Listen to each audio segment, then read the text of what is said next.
Operation সিঁদুরের সাফল্য নিয়ে প্রতিক্রিয়া জানালেন জঙ্গি হামলায় নিহত ঝালদার মনীষ রঞ্জনের ভাই। কাশ্মীরের পেহেলগাঁওয়ে নৃশংস জঙ্গি হামলার ঘটনা ঘটেছিল কিছুদিন আগেই, যার জবাবে ভারত সরকার অপারেশন সিঁদুর শুরু করে। গতকাল ভোররাতে পাকিস্তানের 9টি জঙ্গি ঘাঁটি উড়িয়ে দেয় ভারতীয় সেনাবাহিনী। এই অপারেশন সিঁদুরের সাফল্য নিয়ে প্রতিক্রিয়া জানালেন ঝালদার মনীষ রঞ্জনের ভাই। শুরু হলো জঙ্গি হানার বদলা। গতকাল মধ্যরাতে ইন্ডিয়ান আর্মি পাকিস্তানের পাক অধিকৃত কাশ্মীর ও পাঞ্জাবে 9টা মিসাইল আক্রমণ করেছে। তাতে প্রায় 100 জনের উপর জঙ্গি মারা গেছে বলে খবর। ইন্ডিয়ান আর্মি এই অভিযানের নাম দিয়েছে অপারেশন সিঁদুর।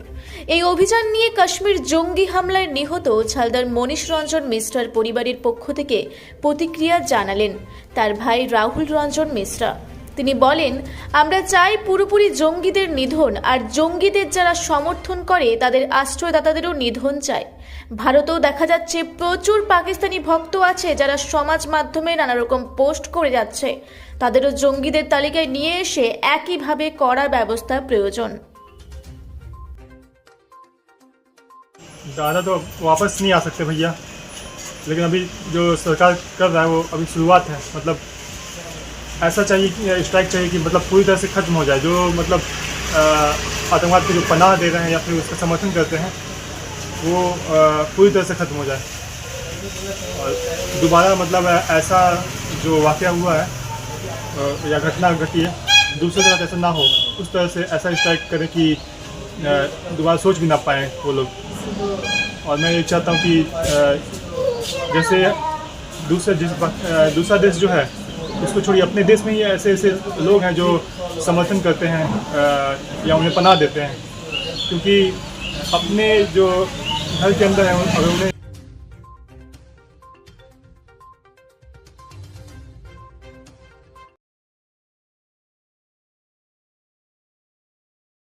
পুরা ব্লকের লধুরকা গ্রামের অদূরে অবস্থিত দৌলত পাবলিক স্কুলের দখলে থাকা বেশ কিছু জমি নিয়ে শুরু হয়েছে আইনি জটিলতা। 1197 দাগের যে বেলাবহল মৌজা এবং 2239 দাগের যে লধুরকা মৌজা, এই দুটো জমি আপনারা প্লিজ কেউ কিনবেন না, কারণ আপনারা বিপদে পড়তে পারেন, আইনি একটা লড়াইতে পড়ে যেতে পারেন।